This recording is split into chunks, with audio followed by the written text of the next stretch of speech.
Chers frères et sœurs, je suis encore heureux de pouvoir me retrouver ici avec vous, afin que nous puissions continuer l'enseignement. La dernière fois, nous nous étions arrêtés sur les dons d'inspiration. Aujourd'hui, nous allons voir les dons de révélation. Alléluia. Et je voudrais, sans plus tarder, que nous puissions aller dans la parole de Dieu. Alléluia. Mais avant, je vais faire une prière très brève pour nous permettre d'avancer. Saint-Esprit, nous te demandons de nous conduire durant ces temps. Seigneur, que tu inspires, que tu nous permettes encore de nous avancer dans la connaissance de ta parole et dans la connaissance des dons spirituels. Nous te bénissons et nous te rendons gloire. Dispose nos cœurs dans le nom de Jésus. Amen.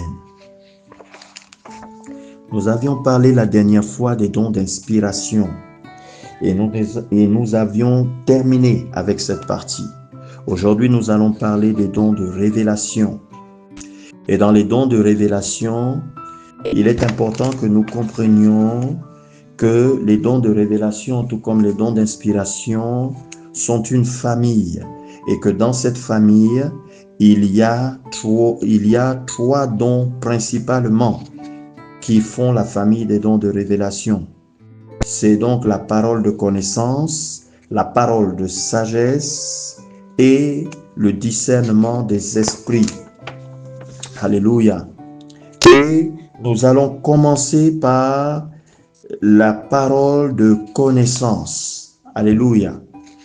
J'aimerais dire ici que, comme son nom l'indique, la parole de connaissance permet de connaître la vie cachée, de dévoiler les choses cachées. Alléluia. Elle nous permet d'avoir la connaissance sur des choses cachées, des mystères cachés concernant même des personnes. Alléluia. Ce sont des dons que lorsque nous les possédons, on peut nous taxer de voyants. Alléluia. Ce sont des dons extraordinaires parce que ce sont des dons qui font d'un chrétien simple en un chrétien extraordinaire. Alléluia. Ce sont des dons de révélation, si l'on veut comme ça le dire. Alléluia. Bien. Maintenant, nous allons partir de ce pas dans le premier livre qui va nous intéresser, c'est le livre de Actes des Apôtres. Mais j'aimerais dire simplement, pour revenir à ce que nous avons déjà vu, dire que l'objet de notre étude est basé sur les dons spirituels et que par rapport à ces dons spirituels, nous avons pris pour référence le livre de 1 Corinthiens au chapitre 12. Alléluia. Et nous avions lu à partir du verset 4 jusqu'au verset 11. Alléluia. Où l'on parle des dons spirituels. Et que donc par rapport à ces dons spirituels-là, nous avions dit qu'ils étaient 9 et nous les avions divisés en 3 familles. Nous avions déjà parlé des dons d'inspiration qui était la première famille et nous allons parler maintenant des dons de révélation qui est la deuxième famille. Ensuite, nous parlerons des dons de puissance qui est la troisième famille des dons spirituels du Saint-Esprit. Alléluia. Donc, sans plus tarder, nous allons partir dans le don de révélation. Les dons de révélation, il y en a 4. Il y en a 3 dons de révélation. Dans les 3 dons de révélation sont la parole de connaissance, la parole de sagesse et le discernement des esprits.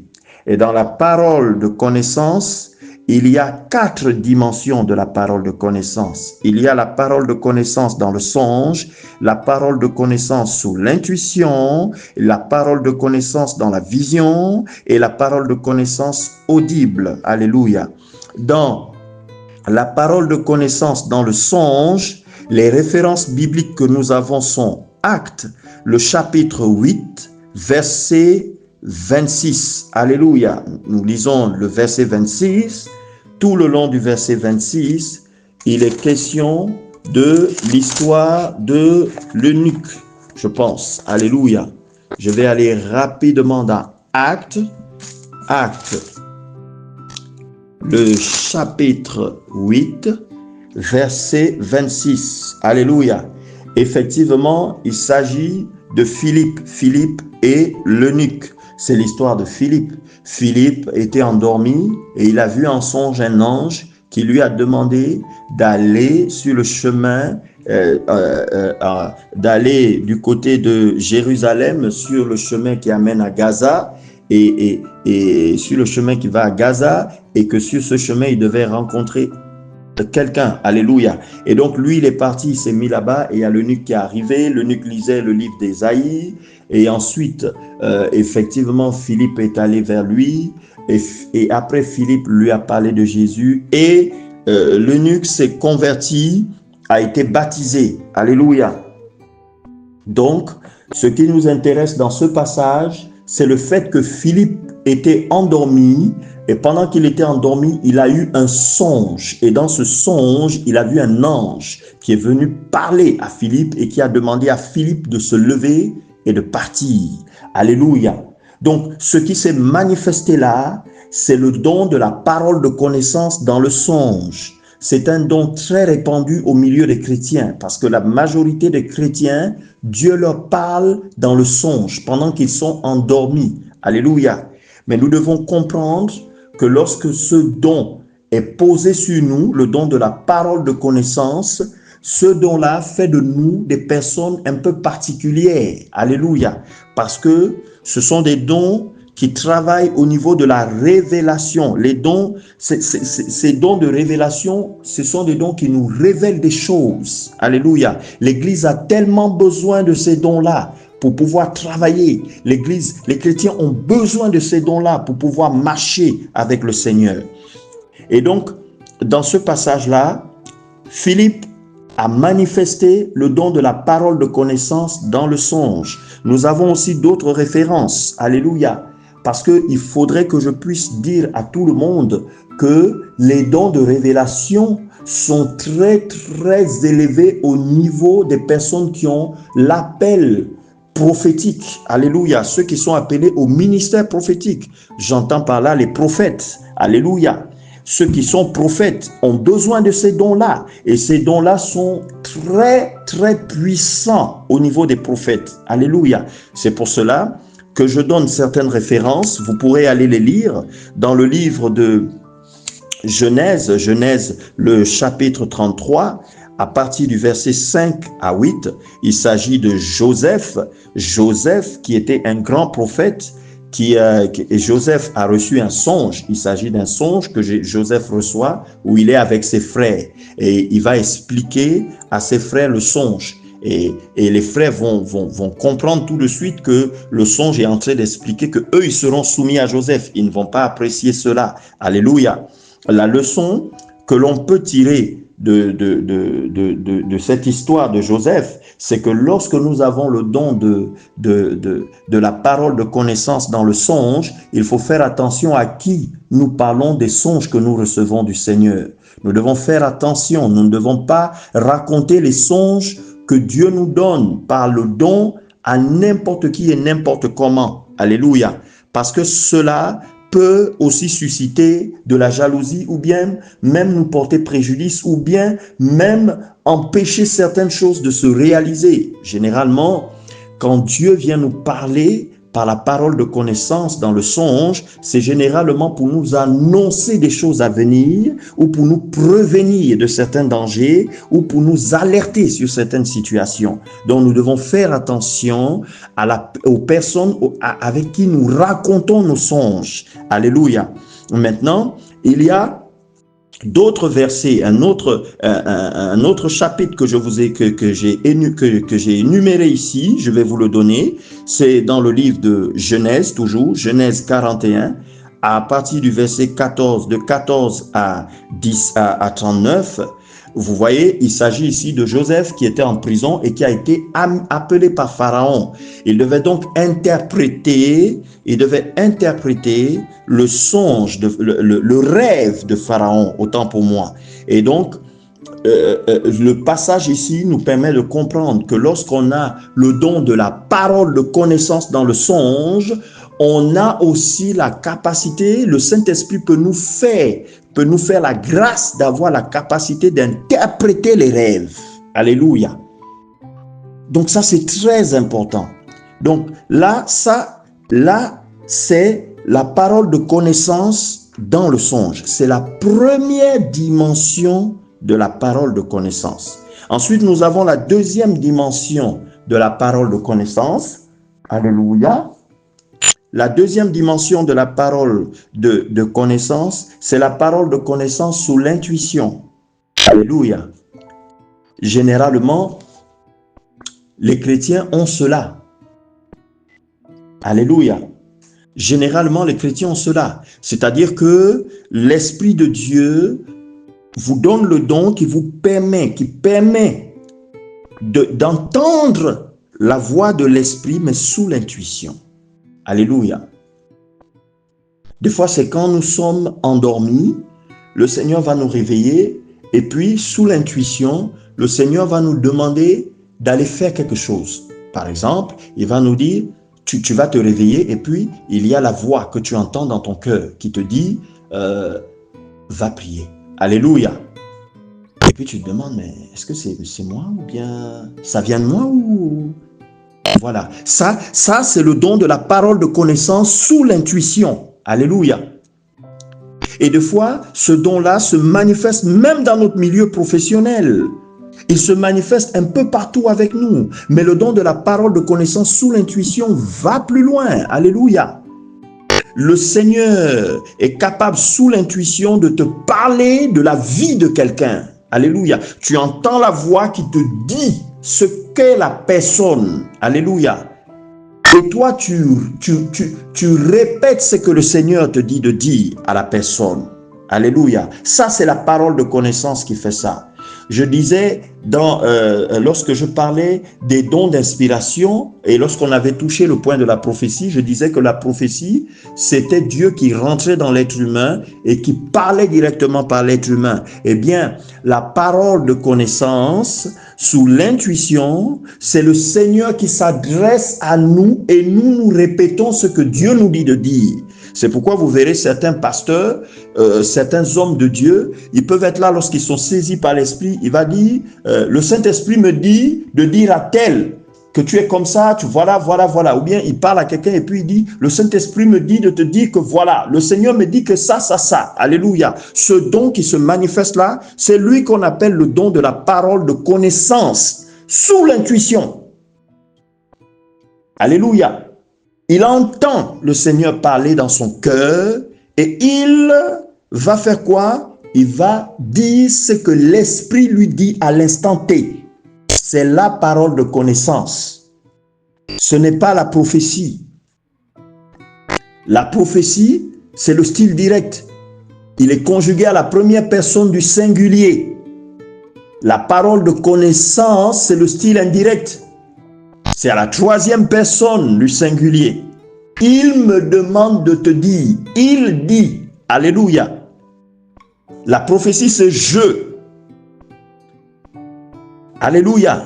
La parole de connaissance sous l'intuition, c'est il me dit. Je reçois le message de et je te répète ce message. Ça, c'est la parole de connaissance sous l'intuition. Alléluia. Bien. Et beaucoup de chrétiens le vivent. Beaucoup de chrétiens ont souvent ce truc, c'est-à-dire ceux qui ont reçu le don. Quand tu as le don, cela vient en toi. Et quand tu vas parler à la personne de ce qu'il est, tu vas lui dire, voici, tu es comme ça, tu es ceci, tu es cela, tu es cela. La personne est, elle est scandalisée. Alléluia. Comment il sait ça? Comment il le sait? Des fois, vous êtes considérés comme des voyants. Il y a des personnes qui ont reçu ce don dans l'église même. Mais on leur a accusé d'être possédés des esprits. Alléluia. Et ça, c'est dangereux. C'est dangereux. Ce don-là est très puissant et il est indispensable pour des chrétiens ou pour l'église. Alléluia. C'est le don de la parole de connaissance sous l'intuition. Ensuite, il y a la troisième dimension du don de la parole de connaissance.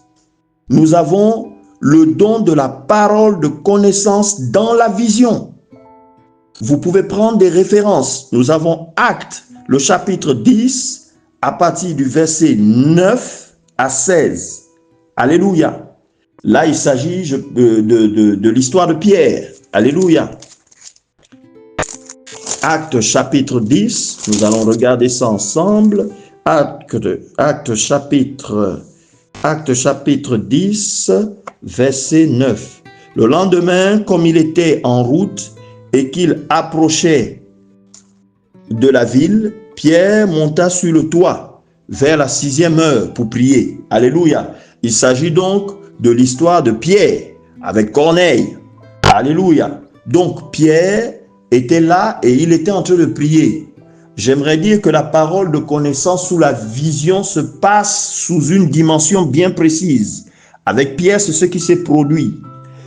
Pierre était éveillé, il n'était pas endormi. C'est différent de la parole de connaissance dans le songe où nous sommes endormis. Là, on est éveillé. Et pendant que Pierre est éveillé, il va avoir une vision ouverte.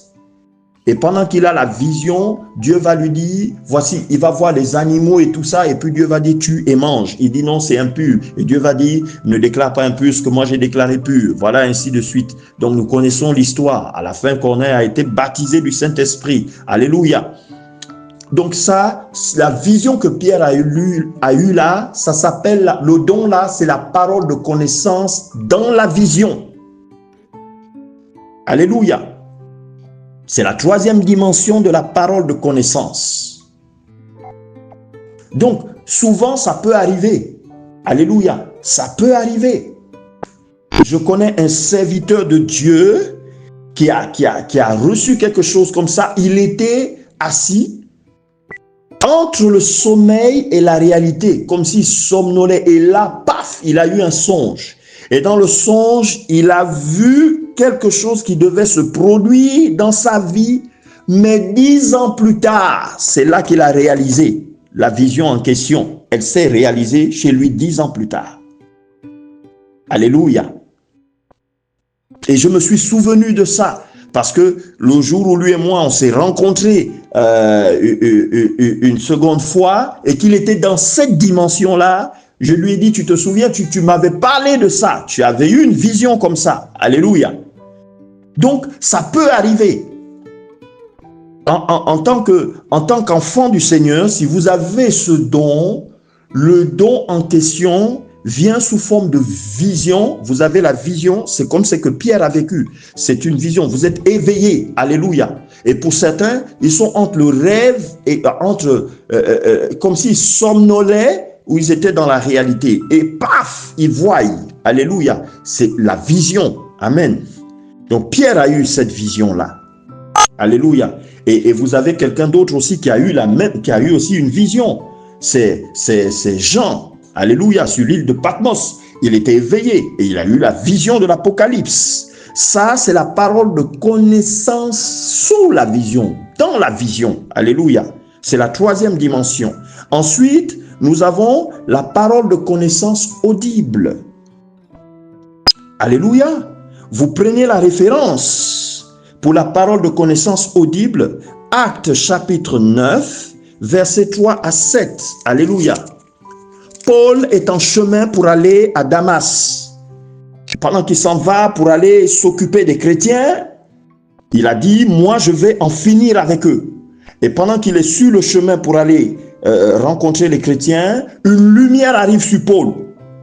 La lumière est visible puisque tous ceux qui sont là avec Paul, les soldats qui l'accompagnent, voient la lumière. Paul va tomber. Et quand Paul tombe, la voix va parler. Paul va l'entendre audiblement.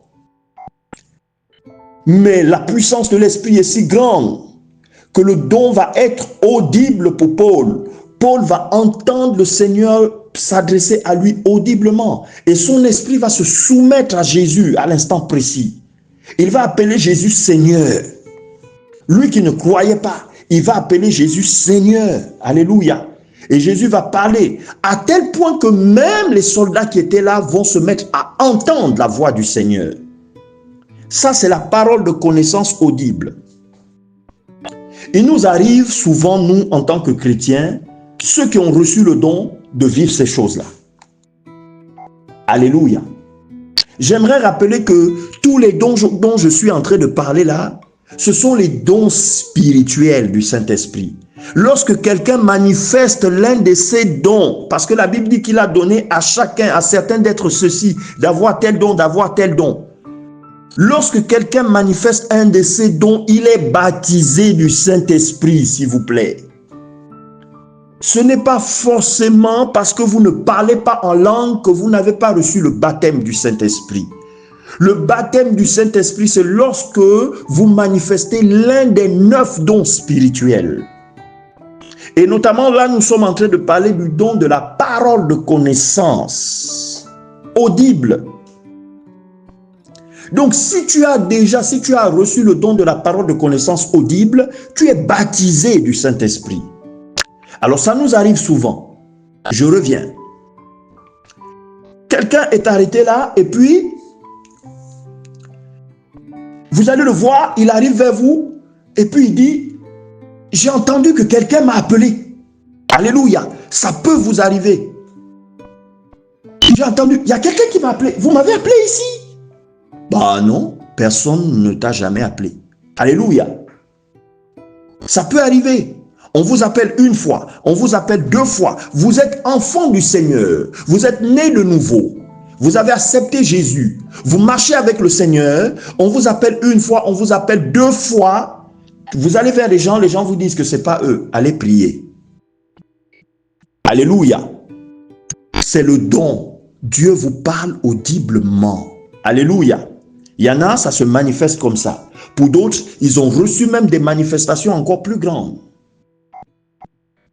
Alléluia. Ils ont reçu des manifestations encore plus grandes. Je connais un frère, alléluia, lorsqu'il était jeune, il a reçu ce don. Qu'est-ce qui s'est passé avec lui pour qu'il devienne vraiment un croyant engagé?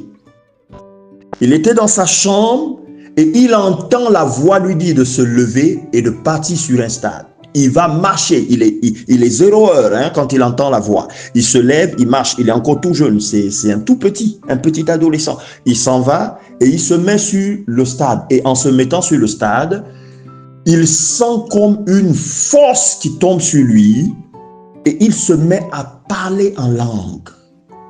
Il va commencer à parler en langue. La diversité des langues est tombée sur lui comme ça. Et après, il est retourné dormir.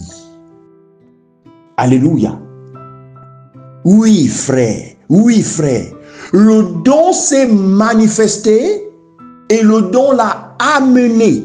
Dieu l'a parlé audiblement. Il est parti et l'Esprit l'a baptisé du Saint-Esprit. On lui a donné 2 dons simultanément.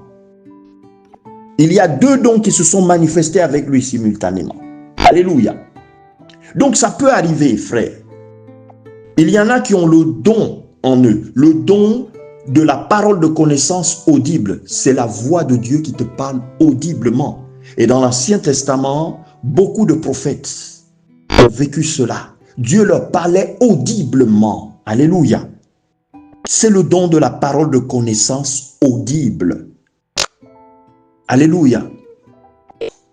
Bien, la parole de connaissance fait partie des 3 dons de révélation. Et donc là, nous avons parlé des 4 dimensions de la parole de connaissance. Dans le songe, sous l'intuition, dans la vision, et puis audible. Ça, c'est la parole de connaissance. Alléluia. Nous avons dit que dans le songe, c'est dans le sommeil. Nous avons dit que sous l'intuition, Dieu vous parle. Et puis vous dites ce que Dieu vous parle, ou Dieu vous parle de la vie cachée de quelqu'un. Quand la personne arrive devant vous, vous lui dites, frère, oui, tu as fait ça hier, tu as fait comme ça, tu es ceci, tu es cela. Ou alors vous dites, frère, oui, l'Esprit me dit de te dire que tu as tel problème, tel problème, tel problème. Voici comment tu vas résoudre ce problème-là. C'est ceci, c'est cela. Le frère est resté là, il est abasourdi, il n'en revient pas. Il dit, mais comment tu sais ça? Tu dis, l'Esprit me dit de te dire. Et j'ai expliqué que sous l'intuition, ce n'est pas comme la prophétie où on a le style direct, où c'est l'Esprit qui rentre en nous, qui parle à la première personne du singulier. Non, là nous parlons à la troisième personne du singulier. Il me dit de te dire, alléluia, c'est tu reçois le message de l'Esprit et tu le répètes. Ça, c'est la parole de connaissance sous l'intuition, je disais. Et donc, on a aussi parlé de la parole de connaissance audible. Là, c'est nous qui entendons la voix de Dieu audiblement. Jean-Baptiste était avec Jésus. Et pendant qu'il a baptisé Jésus, Jean-Baptiste a entendu la voix de Dieu dire « Celui-ci est mon fils bien-aimé en qui j'ai mis toute mon affection ». C'était audible pour Jean. Le don s'est manifesté directement sur Jean. Ça, c'est la parole de connaissance. Maintenant, dans les dons de révélation, comme j'avais dit, il y a la parole de connaissance et il y a la parole de sagesse. Alléluia. Il y a la parole de sagesse. Et maintenant, pour la parole, nous allons rentrer dans la parole de sagesse maintenant. Alors, en ce qui concerne la parole de sagesse, il faut bien comprendre. Il s'agit du don de la parole de sagesse. Parce qu'il y a sagesse, donc sagesse intellectuelle. Il y a la sagesse intellectuelle, il y a la sagesse de la vie que l'on obtient, que l'on acquiert avec l'expérience de la vie. Il y a la sagesse que l'on acquiert par la connaissance des Écritures. Alléluia. Ce n'est pas de cette sagesse dont on parle. On parle du don de la parole de sagesse. Je reprends bien. Je dis ceci. Il y a la sagesse intellectuelle. Elle vient avec l'instruction. On l'acquiert par l'instruction. Donc, ça peut être à l'école, ça peut être, voilà, c'est l'instruction. Hein? Pendant les formations, on acquiert une certaine sagesse. Dans ce domaine-là, c'est dans le domaine de l'école et tout le reste. Ça, c'est la sagesse que moi j'appelais la sagesse intellectuelle. Alléluia. Ensuite, vous avez la sagesse de la vie. Cette sagesse-là, on l'acquiert avec l'expérience de la vie. Parce que la personne a vécu beaucoup de choses, elle acquiert une certaine sagesse. Alléluia. Et puis après, il y a la sagesse de la connaissance de la parole. Parce que quelqu'un prend son temps à lire la parole, à se cultiver, alléluia, il acquiert une certaine sagesse. Et il prend une sagesse à partir des Écritures de la parole de Dieu. Il ne s'agit pas de cette sagesse-là. Alléluia. Non plus. Il ne s'agit pas de cette sagesse-là non plus. La Bible, dans les dons spirituels, nous parle du don de la parole de sagesse. Il s'agit d'une parole remplie de sagesse qui est surnaturelle et qui arrive à cause du don. Vous avez le don de la parole de sagesse et elle va se manifester pour une circonstance bien déterminée. Alléluia. Je vais prendre des exemples. Alléluia. Nous avons des exemples du don de la parole de sagesse. Dans le livre de Matthieu, Matthieu chapitre 22, versets 15 à 22. Alléluia. Allons-y vite dans le livre de Matthieu. Regardons ça rapidement. Alléluia. Matthieu, donc, je vais trouver ça rapidement. Merci Seigneur. Donc, Matthieu chapitre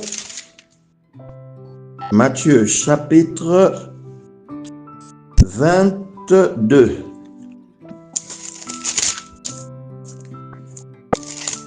Si vous avez trouvé, vous pouvez commencer à lire de là où vous êtes. Alléluia. Matthieu chapitre 22, à partir du verset 15. Alors les pharisiens allèrent se consulter sur les moyens de surprendre Jésus par ses propres paroles. Ils envoyèrent auprès de lui leurs disciples avec les Hérodiens qui disent « Maître, nous savons que tu es vrai et que tu enseignes la voie de Dieu selon la vérité, sans inquiéter sans t'inquiéter de personne, car tu ne regardes pas à l'apparence des hommes. Dis-nous donc ce qu'il t'en semble. Il est permis ou non de payer le tribut à César? Alléluia. Regardez ce que Jésus va dire au verset 28. Jésus, connaissant leur méchanceté, répondit: pourquoi me tentez-vous, hypocrite? Montrez-moi la monnaie avec laquelle on paie le tribut. Et il lui présentait un denier. Alléluia. Je préfère m'arrêter là. Toute la suite, chacun connaît déjà. Vous voyez, la parole de sagesse nous permet de sortir des pièges de l'ennemi. Alléluia. Lorsque l'ennemi nous tend les pièges, le don de la parole de sagesse permet de sortir des pièges de l'ennemi. Alors ça, c'est un complot que les pharisiens ont fait. Et ils sont venus avec des gens d'Hérode. Alléluia. Ils sont venus plutôt avec des Romains. Et quand ils sont arrivés, leur objectif, c'était que l'on puisse se saisir de Jésus. Alors ils ont parlé de l'impôt, ils ont parlé de la pièce, de tribut qu'il fallait payer et tout ça. Et ils ont dit à Jésus, ils l'ont flatté. Ils ont d'abord flatté Jésus. Nous savons que tu es un grand, que quand toi tu parles vraiment, tu n'as peur de personne. Tu t'exprimes tellement bien, il n'y a rien qui te fait peur. Personne ne te fait peur. Bon, regarde un peu, on nous dit de payer ça. Toi tu dis comment? Jésus regarde, il dit, mais vous êtes des hypocrites. Parce qu'ils connaissaient déjà leur plan. Mais la parole de sagesse va se manifester. Jésus ne va pas s'énerver. Il ne va pas se lever comme ça avec la colère. Non, non, non, non, non, non, non. Il va avoir une maîtrise de soi. Et puis, il va répondre avec beaucoup de sagesse. La parole de sagesse va venir s'installer. Et là, il va leur dire de donner une pièce. Et sur la pièce, il va leur demander, il y a l'effigie de qui? Ils vont lui dire, c'est l'effigie de tel, César. Et lui, il va dire, rendez à César ce qui est à César et à Dieu ce qui est à Dieu. Alléluia. Une réponse. La parole de sagesse arrive lorsqu'il y a un problème. Vous pouvez être dans une famille. Il y a un grave problème. On n'arrive pas à trouver la solution. Vous êtes au milieu du problème. On vous pose la question. La parole de sagesse va se manifester. Si vous avez le don va se manifester pour vous sortir des problèmes. Et vous allez parler avec une telle sagesse. Des fois, c'est des problèmes graves. Et puis, Dieu vous utilise, vous, pour pouvoir résoudre le problème avec une seule parole. Nous avons un autre exemple. Alléluia. C'est Jésus-Christ de Nazareth dans le livre de Jean, le chapitre 8, versets 3 à 11. Donc, une femme a commis l'adultère. Ils arrivent devant Jésus et ils disent à Jésus, la loi de Moïse dit qu'on doit la lapider. Maintenant, toi, tu dis quoi? Voilà. Parle-nous maintenant là, on est là. Elle a commis le péché, elle a commis l'adultère, on l'a attrapée en flagrant délit. Maintenant, la loi que nous avons ici, dans nos églises ici, dit que quand une femme a commis ça là, il faut l'exposer. Et puis on va la lapider. Maintenant, toi, Jésus, tu dis quoi? Parce que normalement, elle est mauvaise. Comment elle peut aller commettre l'adultère alors qu'elle est mariée? Alléluia. Et comment Jésus va répondre? Jésus va regarder, il va d'abord regarder ces gens et puis il touche le sol. La parole de sagesse va venir.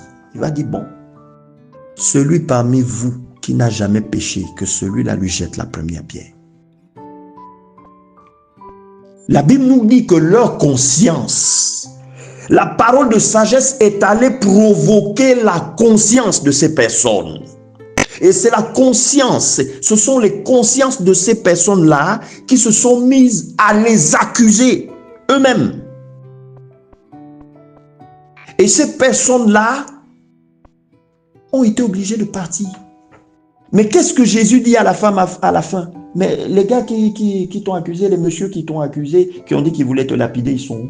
Elle a dit, ils sont partis. Il dit, bon, moi non plus, je ne te condamne pas. Mais attention, pars et ne pêche plus. Alléluia! La parole de sagesse vient pour sauver. La parole de sagesse vient pour consoler. La parole de sagesse permet d'amener chaque individu à la repentance. La parole de sagesse vient pour régler le conflit. La parole de sagesse vient sortir le chrétien des pièges de l'adversaire. Oui, frère, l'Église a besoin des dons de révélation. La parole de sagesse est très importante. Elle permet aux chrétiens de trancher les problèmes. Alléluia. C'est un don puissant, frère. Voilà le don de la parole de sagesse. Alléluia.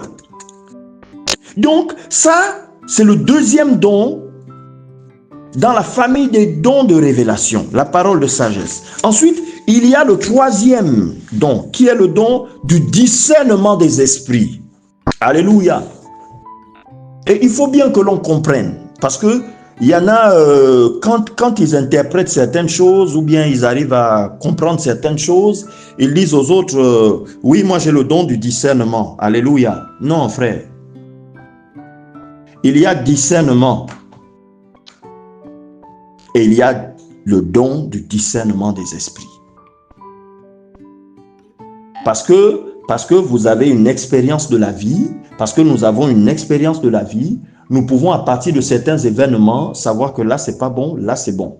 Nous pouvons à partir de certaines choses discerner en quelqu'un, c'est-à-dire qu'on regarde, on arrive à discerner, on dit bon, à partir de tel événement, le frère là n'est pas sérieux, ou bien celle-là, non, moi je la vois pas claire, moi je suis comme ça, et quand je regarde tel événement, voilà ça, voilà ça. Il ne s'agit pas de ce discernement-là. La Bible dit le discernement des esprits, c'est un don spirituel. Ce don a quel rôle? Ce don nous permet de reconnaître les esprits méchants. Alléluia. Et les esprits qui sont bons. Ça nous permet de reconnaître la présence des démons dans quelqu'un. Lorsque des gens sont possédés, avec le discernement des esprits, on voit. C'est un don qui est important pour tous ceux qui pratiquent la délivrance. Quelqu'un qui pratique la délivrance et qui n'a pas le don du discernement des esprits ne peut pas s'en sortir par rapport à la délivrance. Quelqu'un qui a le discernement des esprits, vous verrez, lorsque quelqu'un a le discernement des esprits, même s'il rentre dans un endroit, paf, il y a quelque chose qui se passe en lui. Il dit non, le lieu ici n'est pas bon. Il y a des entités qui ne sont pas bien ici. Parce que le Saint-Esprit équipe les chrétiens. Le Saint-Esprit équipe ses enfants. Vous voyez pourquoi c'est important d'avoir les dons spirituels. Vous voyez pourquoi c'est important d'être spirituel lorsqu'on est chrétien. Sinon, vous êtes un chrétien mort. Le chrétien qui n'est pas spirituel, qui n'a pas les dons spirituels, est un chrétien mort. Parce qu'il va à l'abattoir. Alléluia. Il se lève, il va aller prêcher l'évangile n'importe comment. Il n'est pas blindé. Il n'a pas l'aspect spirituel. Et donc, lorsqu'il va être confronté à des forces mystiques et démoniaques, à des forces des ténèbres, il va être terrassé, frère. La chose n'est pas que physique, elle est aussi spirituelle, c'est un combat, frère.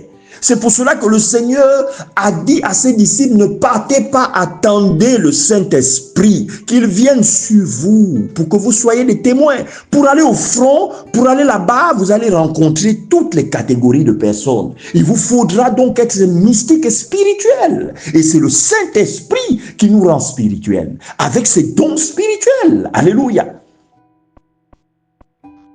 Donc, le discernement des esprits permet de discerner les esprits, quels que soient les démons, quelles que soient les entités, nous arrivons à les discerner à partir du discernement des esprits. Le don là est très indispensable. Alléluia. Et nous avons un exemple là-dessus. C'est dans le livre de Actes. Donc vous notez ça, vous pourrez lire ça. C'est Actes chapitre 16, versets 16 à 20. C'est Paul qui marchait dans les rues. Et pendant qu'il était en train de marcher, il y avait une dame. La dame régnait dans le coin. Alléluia. C'était une diseuse. Elle avait l'habitude, c'était une voyante. Alléluia. Alors Paul et les autres sont passés. La première fois, elle dit, écoutez-les, ce sont des hommes de Dieu. Ce qu'ils disent est vrai. Ainsi de suite. Ce qu'elle disait était vrai. C'était des serviteurs de Dieu. Alléluia. Cette dame avait l'habitude de lire la vie des gens. Elle consultait les gens et elle apportait de l'argent à ceux qui étaient derrière elle. Les gens quittaient de certaines villes pour venir se faire consulter par cette dame. Et elle a vu elle a vu Paul passer. Et elle a dit, regardez, ce sont des serviteurs de Dieu. 2 fois. La deuxième fois, la troisième fois, Paul en a eu marre. Alléluia. Et qu'est-ce qu'il a fait? Il a pris autorité sur le démon. Il a dit, esprit python, sors d'elle. Et le démon a libéré la dame. Pam, directement sur le champ. Elle a été délivrée de ce démon. Et alors ceux qui avaient du profit autour de cette dame se sont saisis de Paul. Parce qu'ils ont dit, mais elle n'a plus les pouvoirs. Le démon a été chassé immédiatement. Alléluia. Et on a saisi Paul. Il était avec d'autres disciples. Et on leur a mis en prison. Et en prison, Paul et les disciples se sont mis à adorer Dieu. Il y eut un tremblement de terre et c'est comme ça qu'ils sont sortis. Et j'aimerais dire que quand on leur a saisi, on les a bastonnés. Ils ont été tabassés, frère. Parce qu'ils ont enlevé le tribut des gens. Ce par quoi tous ces gens-là vivaient, c'était les consultations de cette dame. Mais regardez la puissance qui est derrière le discernement des esprits. Alléluia. Le frère, le chrétien qui a le discernement des esprits est animé d'une puissance extrême sur les démons. Alléluia. C'est le discernement qui permet de localiser les démons. Alléluia. C'est pour ça qu'on l'appelle le discernement des esprits. Avec ce don, tu arrives à voir. On arrive à voir à quelle catégorie d'esprit on a. S'il y a un esprit qui fatigue un individu, quand vous regardez la personne, vous savez que la personne, son problème, c'est là. Parce que je vous informe que oui, le monde spirituel existe, frère.